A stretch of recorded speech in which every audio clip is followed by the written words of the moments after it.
nome de Jesus.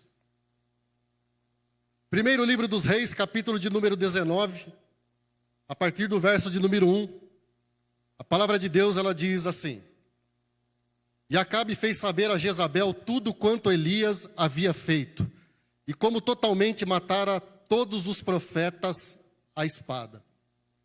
Então Jezabel mandou um mensageiro a Elias a dizer-lhe: Assim façam os deuses e outro tanto, se de certo amanhã a estas horas não puseres a tua vida como a de um deles. O que vendo ele se levantou e para escapar com vida se foi e veio a Berseba, que é de Judá, e deixou ali o seu moço. E ele se foi ao deserto caminho de um dia e veio e se assentou debaixo de um zimbro e pediu em seu ânimo a morte e disse: Já basta, ó Senhor. Toma agora a minha vida, pois não sou melhor do que os meus pais. E deitou-se, dormiu debaixo de um zimbro, e eis que, então, um anjo o tocou e lhe disse: Levanta-te e come. E olhou, e eis que à sua cabeceira estava um pão cozido sobre as brasas e uma botija de água. E comeu, e bebeu, e tornou a deitar-se. E o anjo do Senhor tornou segunda vez e o tocou e disse: Levanta-te e come, porque muito comprido te será o caminho. Levantou-se, pois, e comeu e bebeu, e com a força daquela comida, caminhou 40 dias e 40 noites até Horebe, o monte de Deus. E ali entrou numa caverna e passou ali a noite, e eis que a palavra do Senhor veio a ele e lhe disse: Que fazes aqui, Elias? E ele disse: Tenho sido muito zeloso pelo Senhor, Deus dos exércitos, porque os filhos de Israel deixaram o teu concerto, derribaram os teus altares e mataram os teus profetas a espadas. E veja bem, Senhor, eu fiquei só, e buscam a minha vida para a tirarem. E ele lhe disse, o Senhor disse: Sai para fora e põe-te neste monte perante a face do Senhor. E eis que passava o Senhor como também um grande e forte vento que fendia os montes e quebrava as penhas diante da face do Senhor. Porém, o Senhor não estava no vento. Depois do vento, um terremoto, também o Senhor não estava no terremoto. E depois do terremoto, um fogo. Porém, também o Senhor não estava no fogo. Depois do fogo, uma voz mansa e delicada. E sucedeu que, ouvindo-a, Elias envolveu o seu rosto na sua capa e saiu para fora e pôs-se à entrada da caverna. E eis que veio a ele uma voz que dizia: Que fazes aqui, Elias? E ele disse: Eu tenho sido em extremo. Você percebeu que Elias aqui, ele dá o Ctrl+C e o Ctrl+V no versículo anterior. Ele diz as mesmas palavras. E ele disse: Eu tenho sido em extremo zeloso pelo Senhor, Deus dos exércitos, porque os filhos de Israel deixaram o teu concerto, derribaram os teus altares e mataram os teus profetas a espada, e eu fiquei só. Buscam a minha vida para tirarem ela. E o Senhor lhe disse: Vai, volta pelo teu caminho para o deserto de Damasco, vem e unge a Azael, rei sobre a Síria, também a Jeú, filho de Ninsi, ungirás rei de Israel, e também Eliseu, filho de Safate, de Abel-Meolá, ungirás profeta em teu lugar. E há de ser que o que escapar da espada de Azael, matá-lo-á Jeú, e o que escapar da espada de Jeú, matá-lo-á Eliseu. Também eu fiz ficar em Israel 7.000, todos os joelhos que não se dobraram a Baal, e toda a boca que não o beijou. Agora olha aqui para mim, por gentileza. Todas as referências bíblicas que trazem como narrativa a localização geográfica de qualquer indivíduo no deserto, sempre traz literalmente ou então simbolicamente como lição e como pedagogia espiritual para nós um ambiente hostil, um ambiente de hostilidade, de escassez, de improdutividade, de infertilidade, de falta de vida, um ambiente onde as incertezas estão presentes e todos os tipos de conflito que um ser humano pode enfrentar. Era essa a situação desconfortável em que estava Elias. Se nós voltarmos no capítulo anterior, no capítulo de número 18, nós iremos perceber que Elias, pouco tempo antes, ele estava numa situação totalmente contrária. Uma situação que era favorável, uma situação que cooperava e contribuía para o ministério, para o status dele como profeta. Só que agora Elias está nesse ambiente. Agora Elias se vê num ambiente hostil. E eu fiquei pensando e perguntando para mim mesmo e para Deus, o porquê é que Elias teve que ir para o deserto.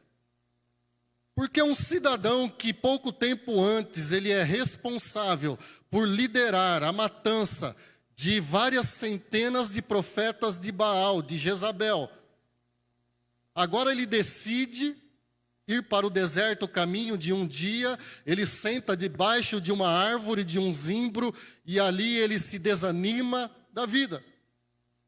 E eu fico pensando, por que Elias teve que caminhar caminho de um dia para dentro do deserto e depois mais 40 dias e 40 noites? Eu acho que é uma coisa meio que estranha de se pensar.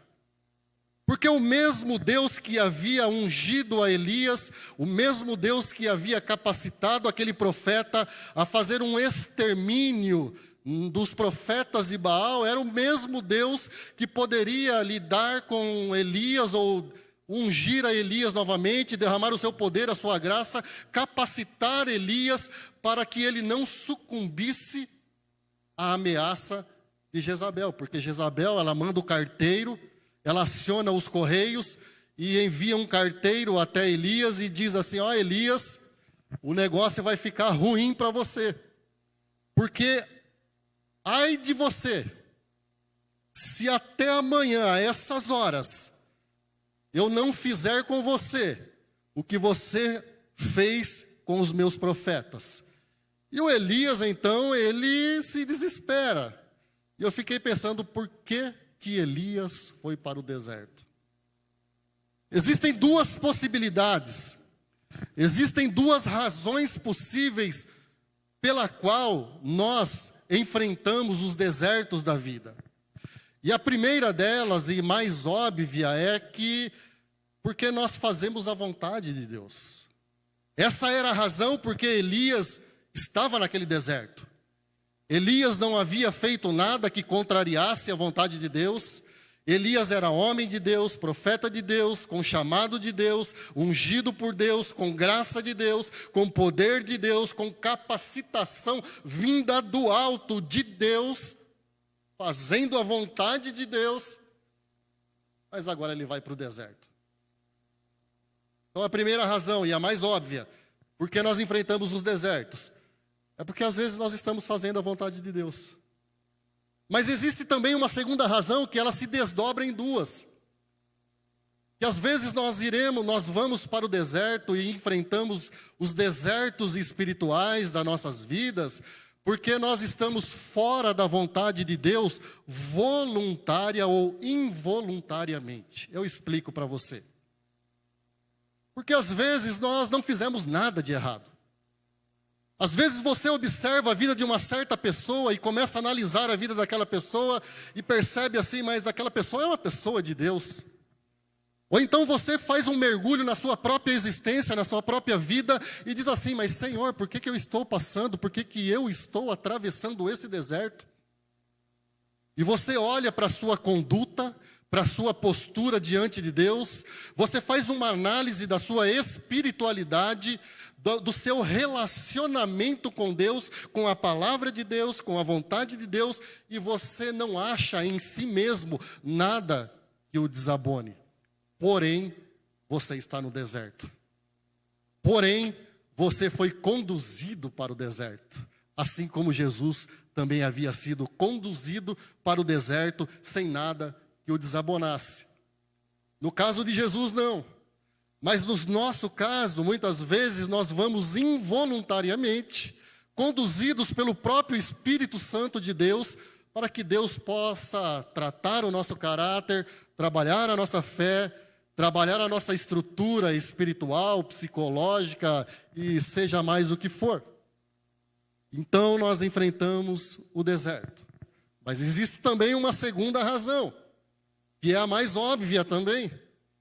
Que nós enfrentamos os desertos muitas vezes porque nós falhamos, porque nós pecamos, porque nós erramos, porque nós saímos fora da vontade de Deus, porque nós nos desviamos do propósito e do projeto de Deus para nossas vidas voluntariamente. E é isso exatamente o que acontece com a nação de Israel. A nação de Israel, ela vai para o deserto por causa da sua rebeldia. Um trajeto que, segundo os estudiosos e os teólogos, há uma divergência entre eles, se 40 dias, se um pouco menos, um pouco mais, não faz diferença. Mas para efeito pedagógico, vamos usar 40 dias. Um trajeto que era de 40 dias, eles tiveram que fazer esse trajeto que era simples em 40 anos, por causa da sua rebeldia, por causa de saírem fora da vontade de Deus. E quando nós temos uma postura de ingratidão, de rebeldia, uma situação que poderia ser abreviada, encurtada, ela se estende por mais tempo do que deveria.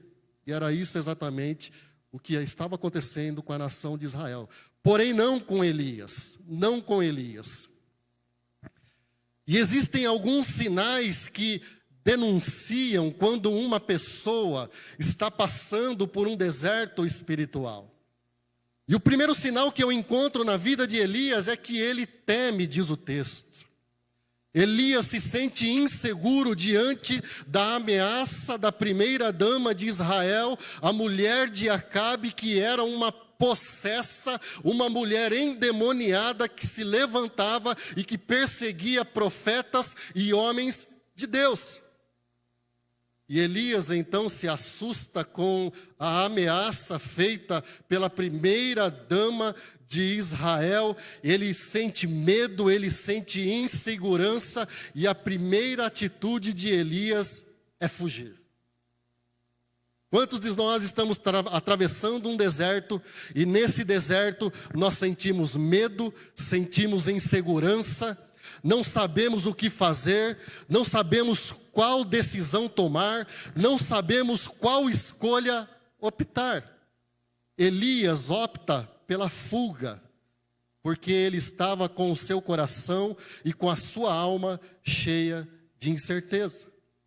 Mas não somente cheia de incerteza, porque também Elias estava com a sua alma em desespero, com o seu coração desesperado. E uma pessoa desesperada, ela não raciocina naquilo que ela faz.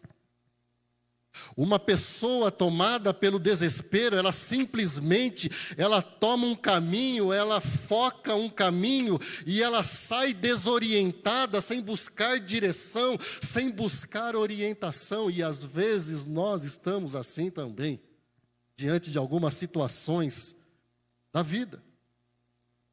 Nosso coração não está simplesmente cheio de incertezas, de medo do futuro, daquilo que vai acontecer no amanhã, mas nós nos vemos desorientados, desesperados, e vamos tomando atitudes de forma tresloucadamente. E é isso que acontece com Elias, porque Elias não está somente inseguro, ele está desesperado e ele está desorientado. Porque eu creio firmemente que se Elias tivesse buscado a Deus uma direção e tivesse colocado a situação diante de Deus, isso é conjectura minha, tá bom? Você pense da forma com que você queira, isso é conjectura minha. Mas eu penso que se Elias, um homem que no capítulo anterior, no capítulo de número 18, tivesse colocado a situação diante de Deus e dissesse assim: Deus, assim como eu venci todas essas centenas de profetas, me dá agora a tua graça para vencer essa primeira dama endemoniada do Acabe. Mas o Elias não. O Elias, ele está inseguro, desesperado, desorientado e mais.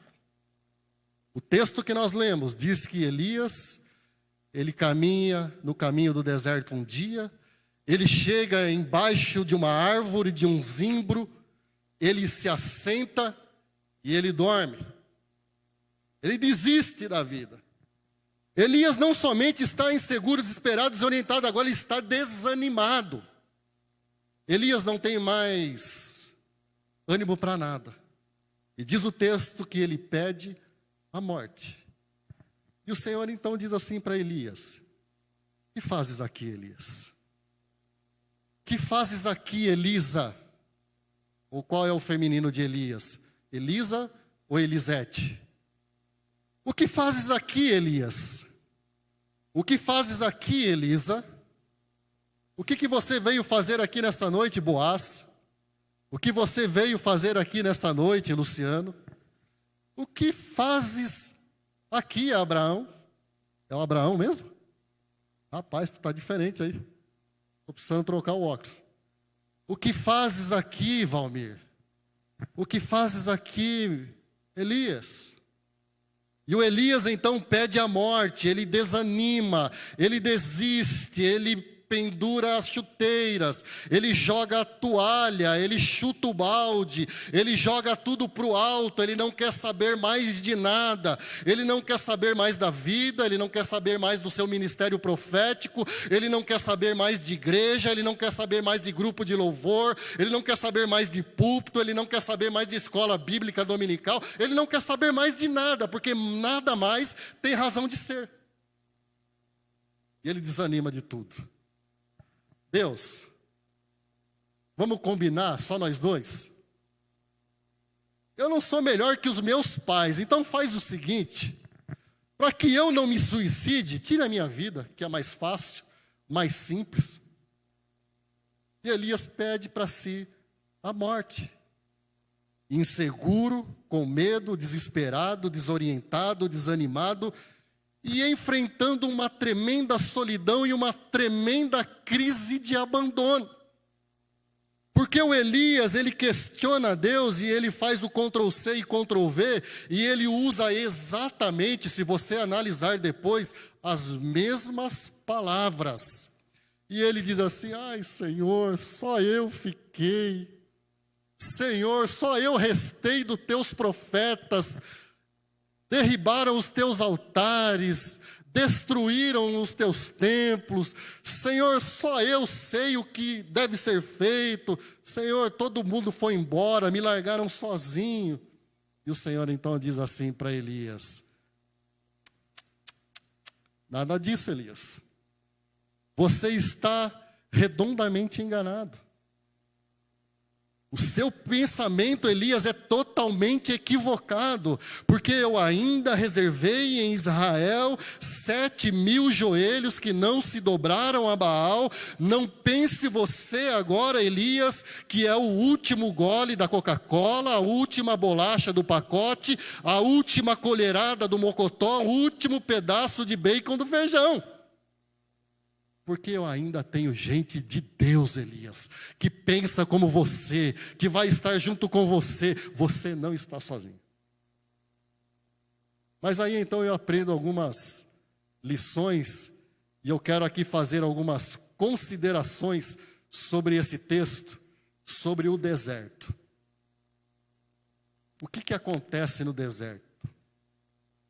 Qual é a pedagogia do deserto? Qual é a teologia do deserto de Elias?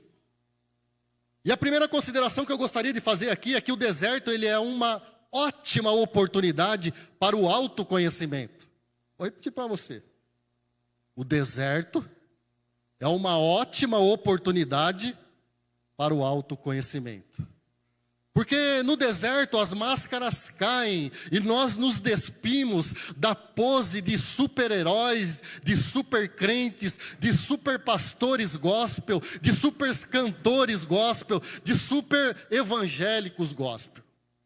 No deserto as máscaras caem e nós nos despimos da pose de crente, de super-crentes. Porque olha só, aonde está agora nessa situação e nesse ambiente o homem superpoderoso que multiplicou a farinha e o azeite da viúva? Aonde está agora o Elias com a sua capa de supercrente, de superprofeta que havia orado e o fogo havia descido? Aonde está agora o superprofeta que havia exterminado várias centenas de profetas de Baal? Aonde está? Aonde está o homem que orava e o fogo descia? Aonde está o homem e a mulher que cantava e o fogo descia na igreja? Aonde que está o pregador que pregava e profetizava e milagres aconteciam e demônios caíam? Aonde está esse supercrente? O deserto é uma ótima oportunidade para o autoconhecimento. Porque às vezes nós vestimos uma capa, como a capa de Elias. Super Elias, super crente. Mas o deserto é o lugar onde toda essa vaidade cai por terra. O deserto é o lugar onde toda esse orgulho de alma não resiste à pressão e à hostilidade do deserto. O deserto é o lugar onde nós chegamos à conclusão que todo preparo é insuficiente. Porque o Elias, ele era um cara super preparado. O Elias era um cara que conhecia teologia muito bem. O Elias era um cara que ele fazia parte da nata profética de Israel. O Elias era um cidadão extremamente preparado, treinado para aquela situação. Mas agora ele se vê só, desesperado, desorientado, desanimado, com solidão e com crise de abandono. Sabe por quê? Porque nenhum preparo é suficiente para enfrentar o deserto. Porque o deserto que eu enfrento hoje, ele vai ser diferente amanhã. Você pode ter todo o preparo da sua vida. Eu posso ter todo o preparo teológico da minha vida. Você pode ter pré-graduação, que eu estou inventando aqui agora, pós-graduação, doutorado, MBA, pode ser o que for. Mas a hora de enfrentar o deserto, nada disso vai resolver. Nada disso vai adiantar. Porque o deserto é o lugar de tirar as máscaras, o deserto é o lugar de as capas caírem, o deserto é a ótima oportunidade que Deus nos dá para nós nos autoconhecermos, para nós fazermos um mergulho dentro de nós mesmos, para nós reconhecermos quem nós somos, qual é a nossa estrutura e para o que nós estamos preparados. Esse é o deserto. O deserto é o lugar onde a massagem do ego e o reconhecimento não bastam. Porque imagine só, se fosse o Elias agora, no nosso contexto. Elias iria pregar, Elias iria orar, Elias iria fazer fogo descer do céu, Elias ia fazer obras miraculosas e maravilhosas, e quando Elias descesse do púlpito, as pessoas iriam massagear o ego de Elias, bater nas costas de Elias, dar tapinha nas costas de Elias, e Elias ficaria todo cheio de si mesmo. Elias iria ficar pensando assim: eu sou o cara, manda para o peito que o papai põe para dentro do gol. No deserto, tapinha nas costas, reconhecimento, palavras de elogios não são suficientes, não bastam. Mas o deserto também é o lugar onde a empolgação tem que dar lugar à dependência de Deus. Porque Elias se vê exatamente nessa situação.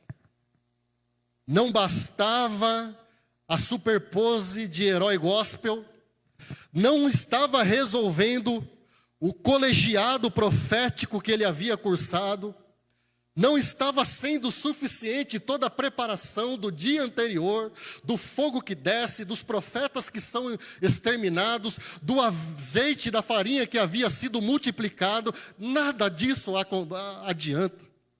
Não adianta aquela experiência que Elias teve, quando ele diz assim para Acabe: olha, Acabe, eu estou ouvindo ruído de abundante chuva. E quando Elias diz isso, a palavra de Deus diz que chove, porque Elias é homem de Deus. Mas toda a empolgação do capítulo 18 e 17 agora não são suficientes, porque a empolgação, quando se atravessa um deserto, tem que se submeter à dependência de Deus. E o que eu quero te dizer? Que alguns confiam em carros, outros confiam em cavalos, porém nós faremos menção do nome do Senhor nosso Deus, porque a nossa dependência não é de homens, a nossa dependência não é do nosso preparo. Se a nossa dependência não for de Deus, nós iremos sucumbir no deserto. O deserto é uma escola para o autoconhecimento ótima. Mas o deserto também, ele nos capacita a sermos sensíveis à voz de Deus. Elias, o que fazes aqui? Elias, o que você está aprontando, cara? Elias, pelo amor de Deus, pelo amor do meu nome, Elias, põe a mão na cabeça, Elias. O que tu está fazendo dentro dessa caverna, Elias? Elias, toma jeito de profeta. Sai dessa caverna, Elias. E ali, então, Deus começa a falar poderosamente com Elias. Primeiro, Deus se manifesta através de um vento forte, depois através de um terremoto de fogo, mas, porém, entretanto, todavia, Deus fala com Elias através de uma voz mansa e suave. O que fazes aqui, Elias? Vou colocar uma voz de locutor aqui agora. O que fazes aqui, Elias? O que fazes aqui, Elisa? Por que você está aqui nesta noite? O que você veio buscar aqui nessa noite? Qual é a motivação do seu coração de estar aqui nessa noite? Eu quero falar com você, Elias. Eu quero falar com você, Elisa. É por isso que você está aqui. É por isso que você se meteu nessa caverna do desespero, do desânimo, da desorientação, do desespero, da solidão, da crise do abandono, da insegurança, da incerteza, porque você não suportou a hostilidade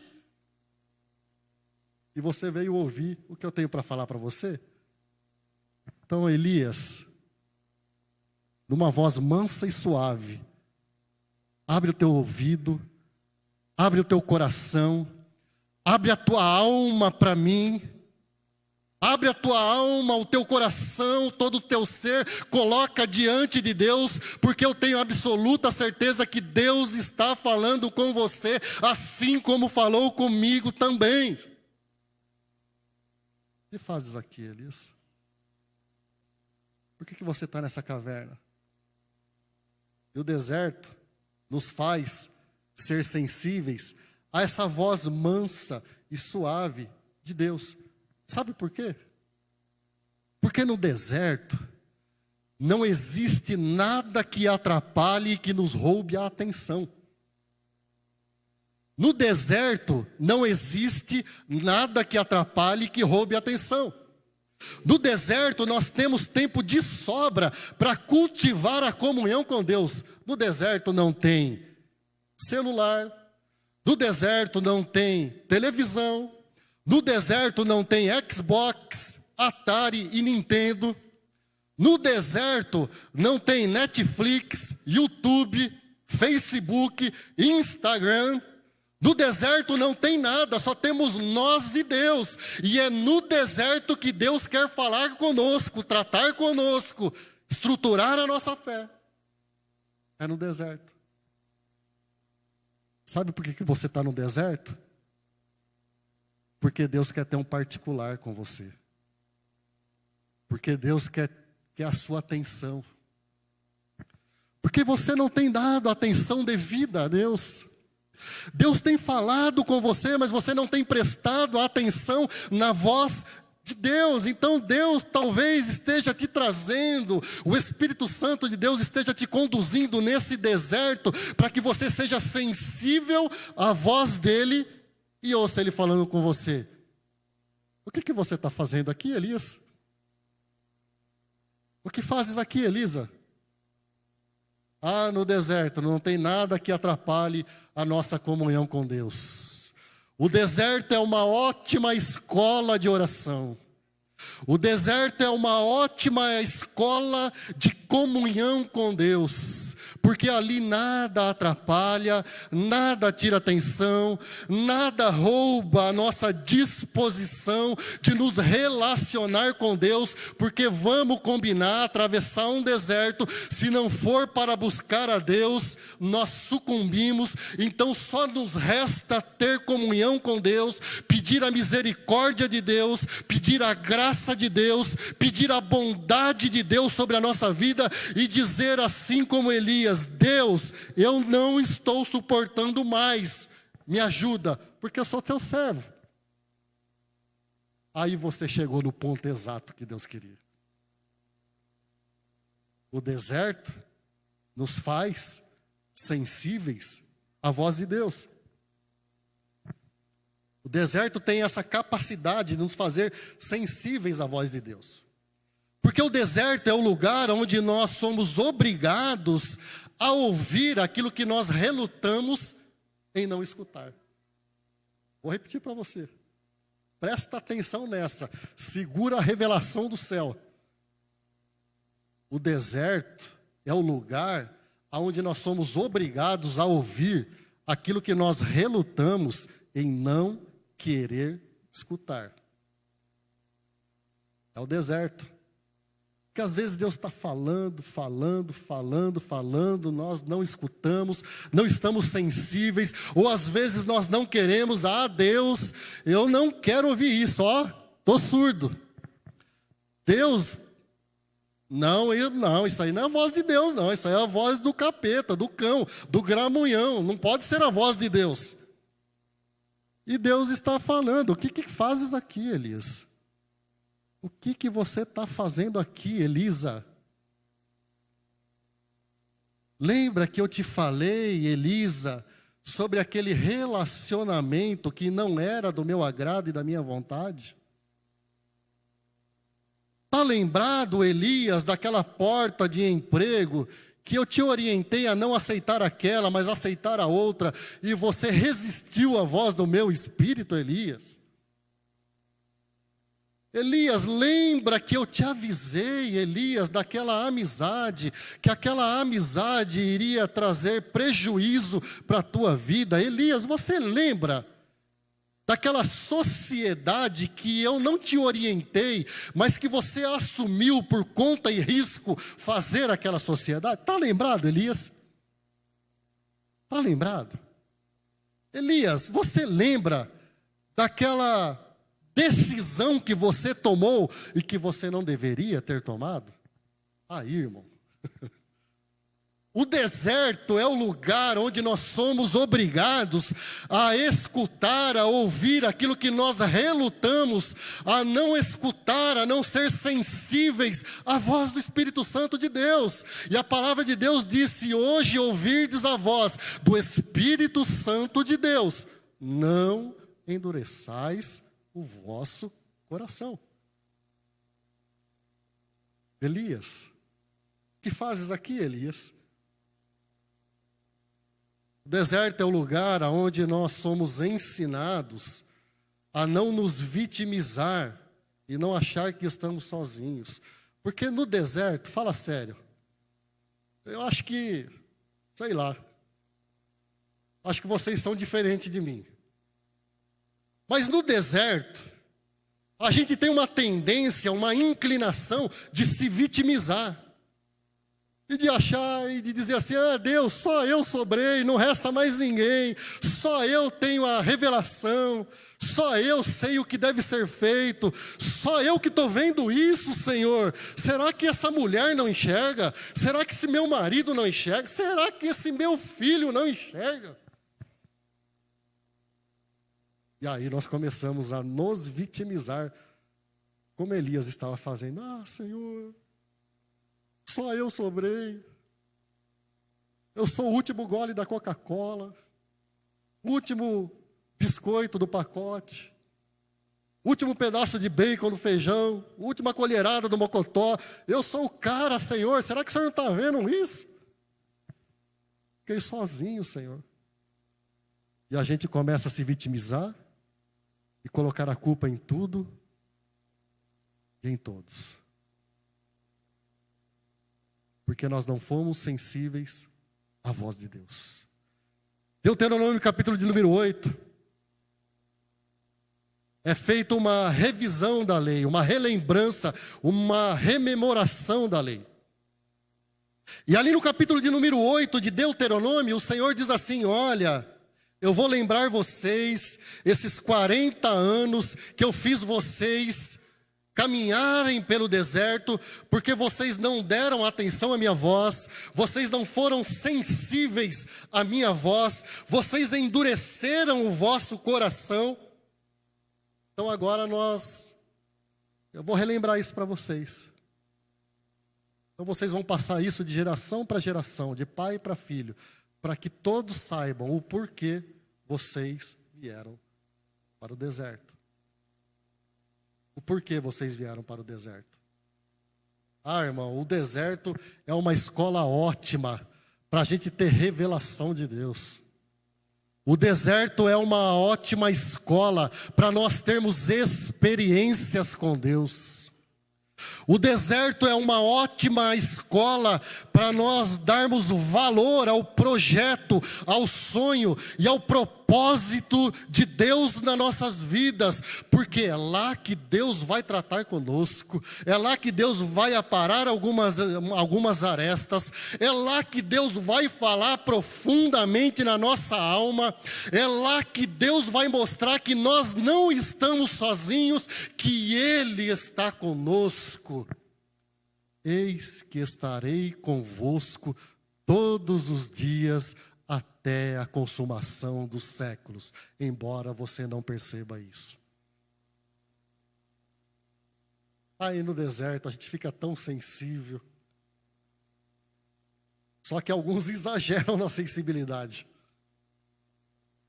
E são tão sensíveis que o choro, o desespero, a desorientação, o desânimo, a crise de abandono, não deixa com que perceba o agir de Deus, o mover de Deus, a graça de Deus, a voz mansa e suave de Deus dizendo assim, Elias, o que fazes aqui, Elias? Aí Deus envia um anjo, o anjo traz pão, traz aguinha para o Elias, e o Elias então come o pãozinho do céu, toma a aguinha vinda do trono de Deus, e ele recobra as forças, ele tem ânimo, mas o que ele faz? Ele vai para o deserto, mais 40 dias e 40 noites. Sabe o que Deus está fazendo comigo, com você aqui hoje? Está trazendo pão, alimento, água para saciar a sede, água para saciar a alma, pão que vem do céu. Sabe por quê? Esse um dia que você foi para o deserto foi por tua conta e risco. Mas agora os 40 dias e 40 noites é por conta de Deus. E por conta de Deus tem bênção, tem vitória, tem manifestação do poder de Deus, tem graça de Deus, tem glória de Deus, tem sobrenatural de Deus. Aleluia! Mas o deserto, para encerrar. O deserto nos torna vulneráveis, suscetíveis, disponíveis e expostos à graça de Deus. O deserto nos torna disponíveis, suscetíveis, dispostos e expostos à graça de Deus. Sabe por quê? Porque Deus está procurando um ponto frágil em nós para que Ele possa tratar conosco. Eu preguei aqui algumas semanas atrás sobre Jacó. E como o anjo do Senhor tocou na juntura de Jacó. Quem joga futebol, André, Abraão, sabe muito bem. Uma paulistinha na coxa dói ou não dói? Fala sério. E o anjo então vai dar uma paulistinha na coxa de Jacó, ou seja, ele toca no ponto de apoio de Jacó. Jacó fica sem apoio. E Jacó começa a mancar. E o que isso significa? Qual é a pedagogia espiritual disso para nós? Tem um profundo sentido espiritual, como eu disse aqui algumas semanas atrás. Significa que Deus ele toca em áreas fragilizadas das nossas vidas para que Ele possa tirar o nosso ponto de apoio, para que a gente aprenda a depender somente dEle e de mais ninguém. É assim que Deus faz. Deus toca naquilo que nós nos apoiamos. Deus toca em quem nós nos apoiamos. Deus toca no que nós nos apoiamos, assim como tocou na minha vida. Porque como eu disse aqui algumas semanas atrás, Deus sabia exatamente aonde tocar na minha vida, porque Deus conhecia o ídolo que estava dentro do meu coração.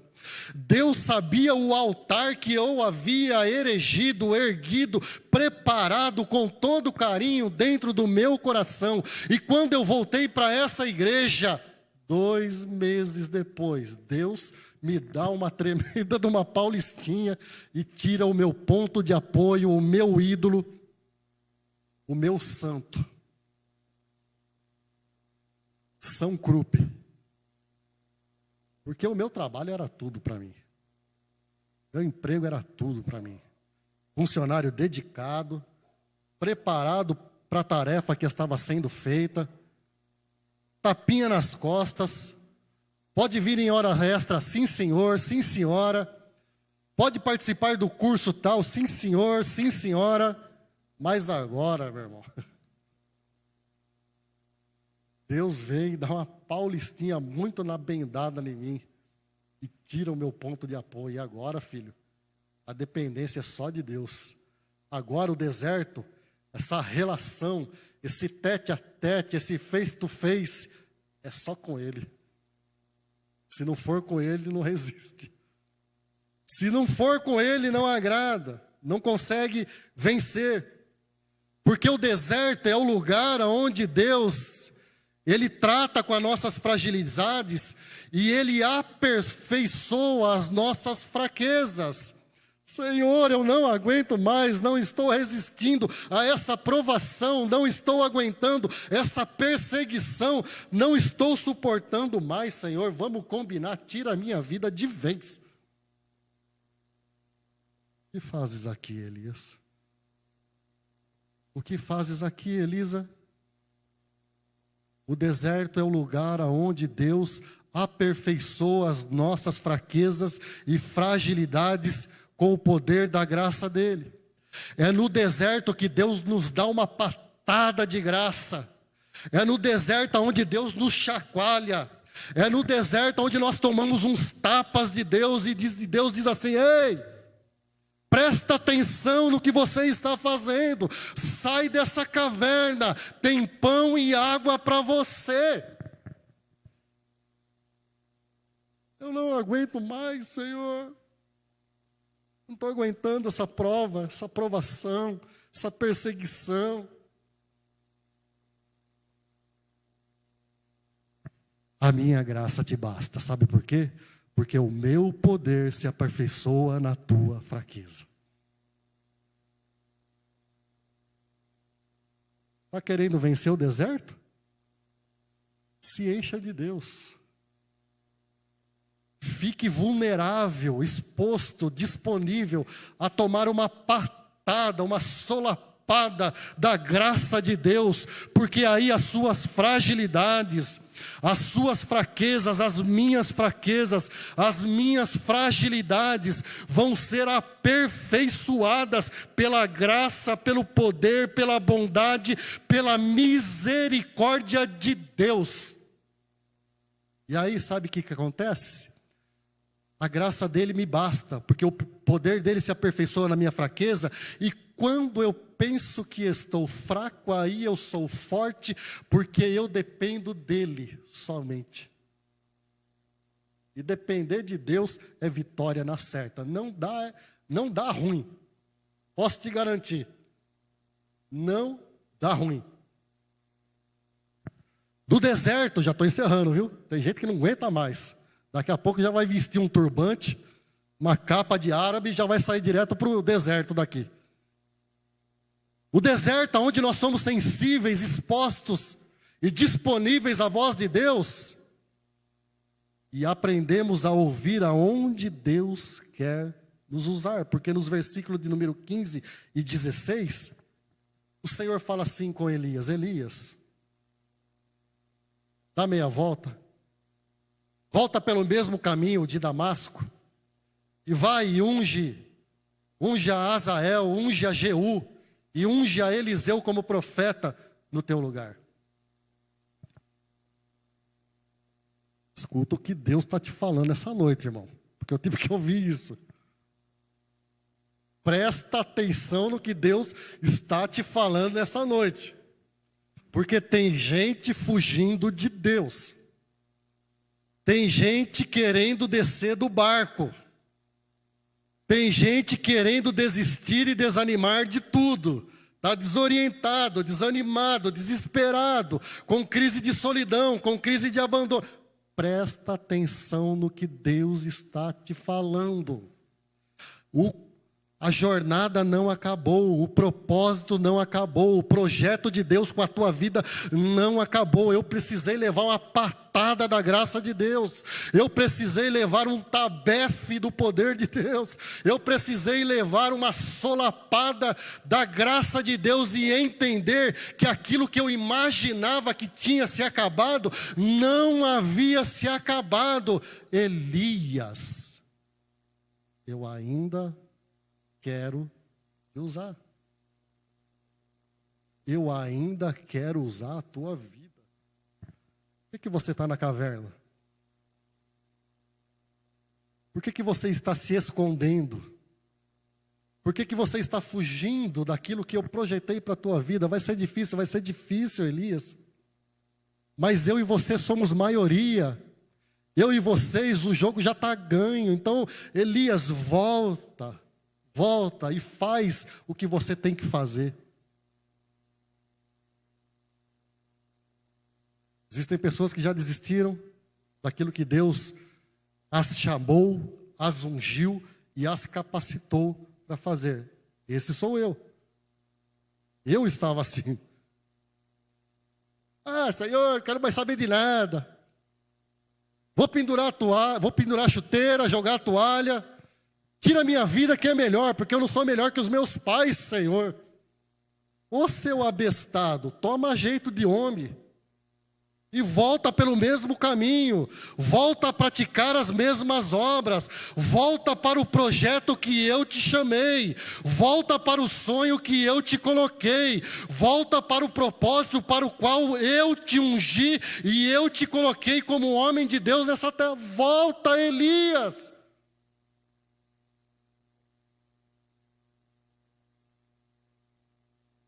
Será que tem gente fugindo de Deus aqui? Hoje é dia de você voltar pelo mesmo caminho, dar meia volta e cumprir aquilo que Deus colocou no teu coração, na tua vida, para você fazer. Sabe por quê? Porque o deserto, nós desistimos de tudo. No deserto nós não queremos saber de mais nada. No deserto nós desistimos de tudo, absolutamente tudo. Mas a boa notícia é que Deus não desiste de nós. Nós desistimos da igreja, nós desistimos do ministério, nós não queremos mais pregar, nós não queremos mais cantar, nós não queremos mais ensinar, nós não queremos mais ver crente na frente. Nós desistimos de tudo, mas Deus não desiste de nós. Nós pedimos a morte, mas Deus nos dá vida e vida em abundância.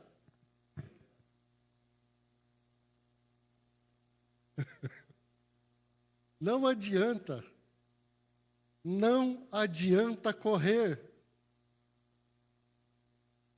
Um menino que era membro da minha igreja em Campo Limpo, no período que eu fiquei afastado, ele disse assim, ele usou a letra de um texto, de uma música, e ele disse assim, pastor, lembra daquela música que nós cantávamos na igreja? Quem já pisou do santo em outro lugar não sabe viver. Tome. Depois daquela frase, Luciano me convida para ir numa reunião de homens. O chato do Marinaldo não aguentava mais ele mandar recado pela Márcia. Manda um abraço, pastor, manda um abraço, pastor. Mas que tanto esse irmão manda abraço? Ô, Jesus, tem misericórdia. Cansado já. Quem já pisou no santo do santo, em outro lugar, não sabe viver. Não tem como. Não tem jeito. Nós não nos habituamos em outro lugar que não seja na presença de Deus. Nós não conseguimos nos adequar em outro ambiente que não seja na casa de Deus, com o povo de Deus, na presença de Deus, fazendo a obra de Deus. Nós nos sentimos um peixe fora d'água. Então Deus está te dizendo e me dizendo nesta noite, volta a pisar no santo dos santos. O deserto está hostil, está difícil, a luta está dificultosa de enfrentar. Para com tudo. Deixa de ouvir vozes. Eu vou te conduzir para o deserto. E lá vai ser só eu e você, sozinho. E lá minha glória vai descer sobre você de novo, em nome de Jesus. A igreja em pé, por favor.